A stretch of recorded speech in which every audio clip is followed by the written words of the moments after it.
ओम शांति। आज 10 नवंबर 2022। आज की ईश्वरी वाणी की मुख्य पंक्तियाँ हैं। मीठे बच्चे, तुम्हें इस रुद्र ज्ञान यज्ञ का बड़ा कद्र होना चाहिए। तुम्हें इस रुद्र ज्ञान यज्ञ का बड़ा कद्र होना चाहिए, क्योंकि इस यज्ञ से ही भारत स्वर्ग बनता है। तुम इस यज्ञ के रक्षक हो। प्रश्न है, बच्चे बाप व टीचर को तलाक या फरगती कैसे और कब देते हैं? उत्तर है, जब बाप या टीचर को भूल जाते हैं, मुरली मिस करते हैं, पढ़ते व सुनते नहीं हैं, तो गोया बाप को फरगती व तलाक दे देते हैं। बाबा कहते, बच्चे तुम मुझे तलाक कभी मत देना। दूसरा प्रश्न है, तुम्हारा सत्य ज्ञान मनुष्यों को मुश्किल समझ में आता है, क्यों? उत्तर है, क्योंकि ये ज्ञान परंपरा नहीं चलता है, अभी ही प्रायलोप हो जाता है। इस ज्ञान का किसको पता ही नहीं है। ये नया ज्ञान है, इसलिए उन्हें समझने में मुश्किल लगता है। गीत है, पितु मात सहायक। ओम शांति। जिसके साथ बच्चों का अभियोग है, उनकी बाहर मनुष्य महिमा गाते रहते हैं। तुम उनकी याद में बैठे हो। अपने को आत्मा समझ, देह का अभिमान छोड़, एक की ही याद में रहना है। अभी तुम आत्म अभिमानी बने हो, पहले थे देह अभिमानी। सतयुग में तुम बाप को नहीं जानते, क्योंकि सुख में होते हो तो बाप याद नहीं रहता। यहाँ दुख में हो तब पुकारते हो। गायन भी है, दुख हरता सुख करता। वास्तव में सच्चा सच्चा हरिद्वार ये है। मनुष्य हरि कहते हैं श्री कृष्ण को। वैकुंठ का श्री कृष्ण का हरिद्वार कहते हैं। वैकुंठ को श्री कृष्ण का हरिद्वार कहते हैं। तुम जानते हो, वास्तव में हरि श्री कृष्ण को नहीं कहेंगे, दुख हरने वाले को हरि कहेंगे। तुम जानते हो, शिव बाबा श्री कृष्ण का द्वार या वैकुंठ सतयुग का द्वार खोलने आया है। कोई मकान बनाते हैं तो कोई ओपनिंग सेरेमनी करते हैं ना, तो बाबा आया है हरिद्वार की सेरेमनी करने। कृष्ण की राजधानी में कंस तो होता नहीं है। बाप द्वारा हम स्वर्ग का वर्षा ले रहे हैं। बाप ही आकर स्वर्ग की स्थापना की सेरेमनी कर रहे हैं। स्थापना को सेरेमनी कहा जाता है। मकान का पहला फाउंडेशन लगाया जाता है, फिर मकान बनकर पूरा होता है, फिर सेरेमनी की जाती है। तो बाप फाउंडेशन लगाने आया है। 1937 में फाउंडेशन लगाया, अब फिर तुम स्थापना कर रहे हो। तुमको खुशी है कि बाबा आया है नई दुनिया स्थापन करने, और हम नई दुनिया में जा रहे हैं। इस पृथ्वी पर स्वर्ग था, अब फिर स्थापन कर रहे हैं। हर एक को पैगाम दे रहे हैं। धर्म स्थापक को पैगंबर कहा जाता है ना। सच्चा सच्चा पैगाम मैं ही देता हूँ। मैं ही राजयोग सिखलाकर स्वर्ग की स्थापना करा रहा हूँ। बाबा समझाते हैं कि मैं वेद शास्त्रों से नहीं मिलता हूँ। ये सब भक्ति मार्ग के शास्त्र हैं। भक्ति मार्ग की बहुत सामग्री है। जन्म जन्मांतर से तुम भक्ति करते आए हो। अब ज्ञान सुनो, फिर सतयुग में ज्ञान नहीं सुनेंगे। कहा जाता है ज्ञान अंजन सतगुरु दिया। सतयुग में अंधकार है नहीं जो भक्ति करे। बाप से ज्ञान लो, फिर भक्ति नहीं रहेगी। तुम जानते हो रावण राज्य किसको कहा जाता है, राम राज्य किसको कहा जाता है। तुमको सारी रोशनी मिली है, क्योंकि बाप जगाते हैं।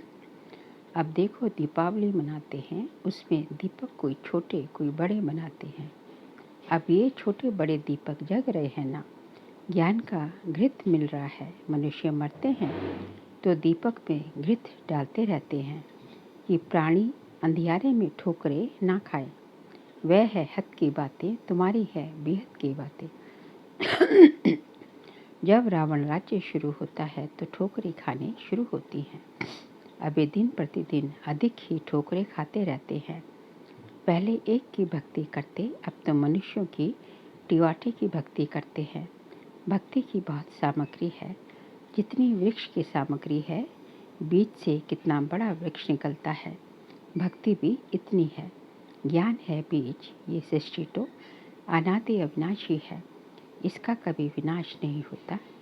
ये सृष्टि चक्र लगातार लगाती रहती है। बीज भी एक है तो झाड़ भी एक है। ऐसे नहीं आकाश में, पाताल में, सूर्य में, चांद में दुनिया है। ये तो साइंस वाले चंद्रमा में जाकर रहने की कोशिश करते हैं, परंतु ये नहीं जानते कि साइंस में सारी दुनिया का विनाश होना है और राज्य तुम ले लेंगे। तुम कहेंगे ये भी ड्रामा में नूंद है, दूसरे इन बातों को समझेंगे नहीं। राजाई तुमको मिलनी है क्योंकि कनेक्शन है किशनपुरी और किशनपुरी का।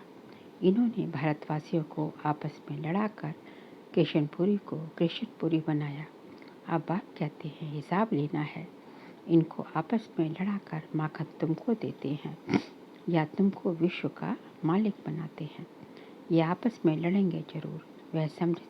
वह समझते हैं हम पहलवान, वह कहते हैं हम पहलवान, हम जीतेंगे, लेकिन सबसे पहलवान तो तुम निकल पड़े हो। जीत तुम्हारी होनी है, महावीर और महावीर ने कहा जाता है। बाबा कहते हैं माया के तूफान तो आएंगे, परंतु कर्म में नहीं आना।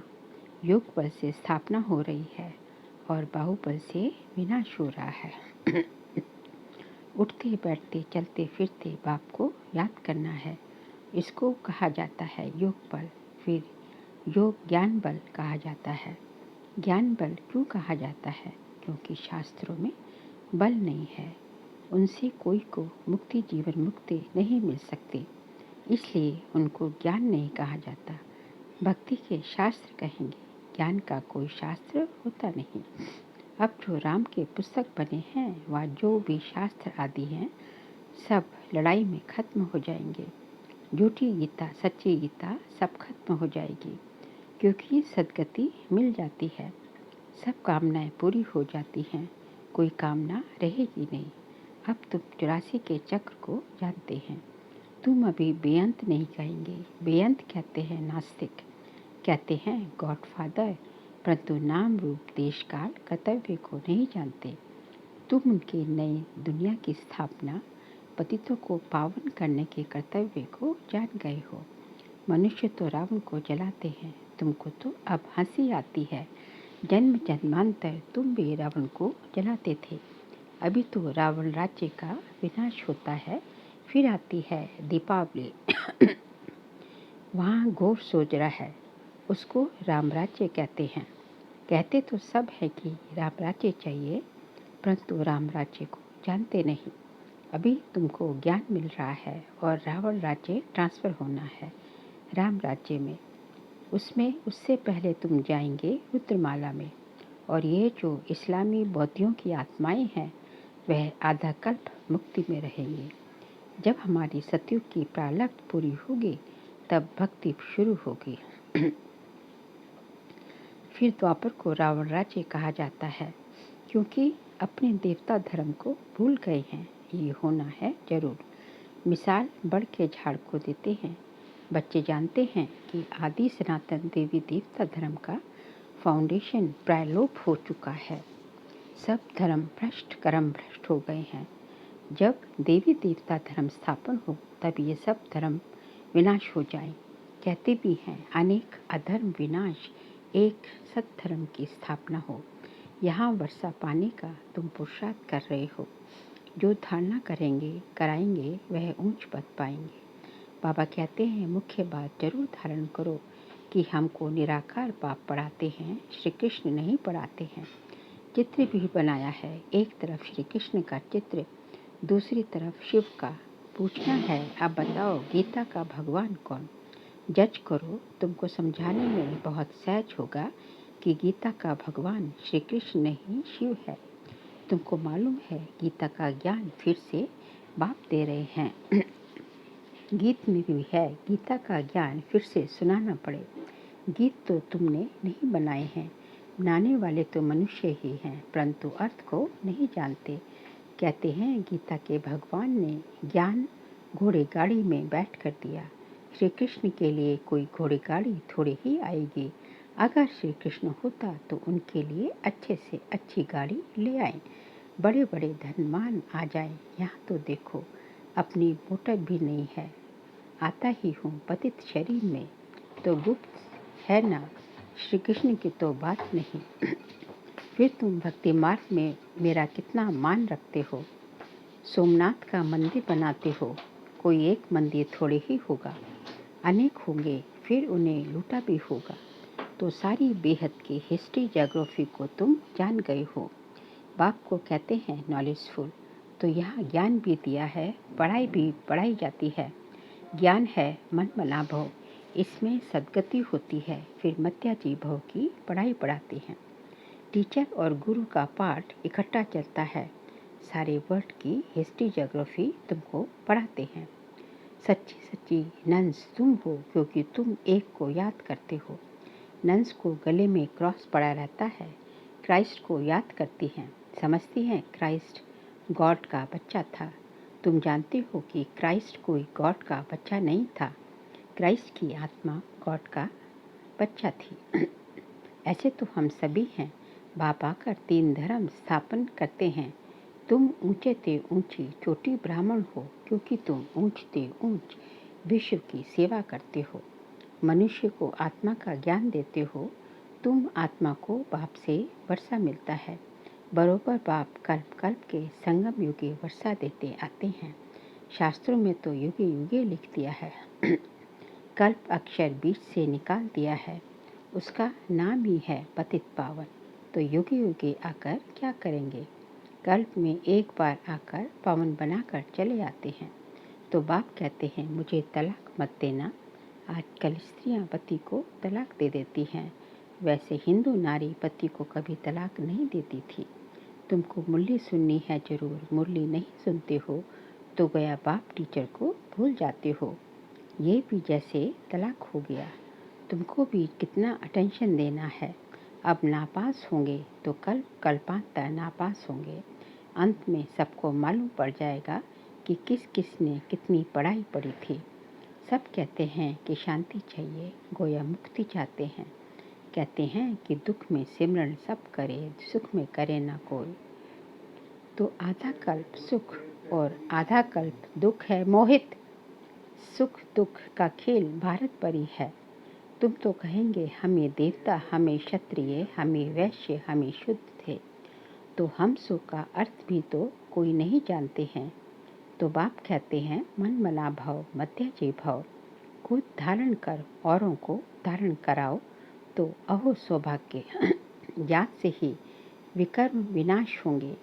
कहाँ गंगा में स्नान करना, कहाँ योग में रह पावन बनना।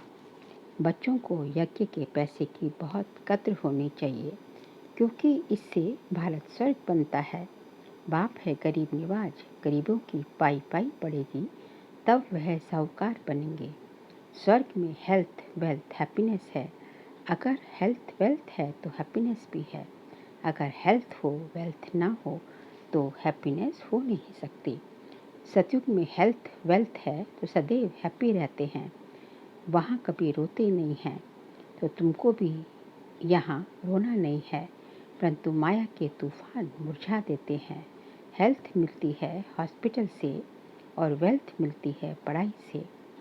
तो देखो मेरे बच्चे कितने गरीब हैं, 3 पैर पृथ्वी में हॉस्पिटल खोल देते हैं, जहाँ से ही सबको हेल्थ वेल्थ मिलती है। अच्छा मीठे मीठे सीख लेते बच्चों प्रति माता पिता बाप दादा का याद प्यार और गुड मॉर्निंग। रूहानी बाप की रूहानी बच्चों को नमस्ते।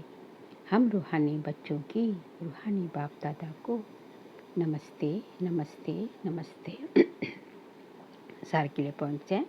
माया के तूफानों में कभी मुरझाना नहीं है, सदैव खुशी में रहना है। हमको निराकार बाप पढ़ाते हैं, इस नशे में रहना है।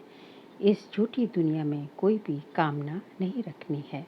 आज का बाबा का वरदान है, हर रोज की मुरली के साधन द्वारा व्यर्थ को खत्म करने वाले पास विद ऑनर भव। हर रोज की मुरली के साधन द्वारा व्यर्थ को खत्म करने वाले पास विद ऑनर भव। हर रोज की मुरली मन को बिजी रखने का साधन है। मुरली की कोई भी पॉइंट पर मनन करते रहो तो मन बिजी रहेगा। और व्यर्थ स्वतः खत्म हो जाएगा।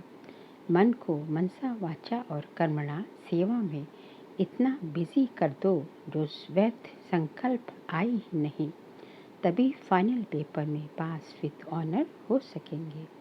अगर व्यर्थ संकल्प चलने का अभ्यास होगा तो समय पर धोखा खा लेंगे।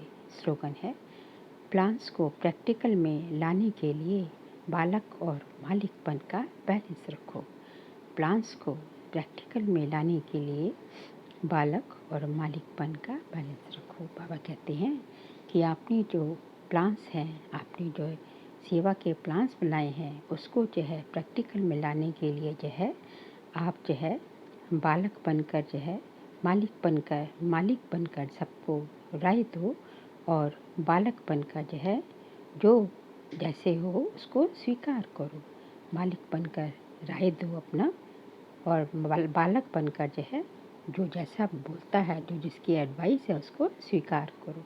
इन दोनों को बालक सो मालिकपन के बैलेंस से ही आप जो है हर प्लान्स को प्रैक्टिकल में लाने में सफलता प्राप्त करते रहेंगे। अच्छा, ओम शांति।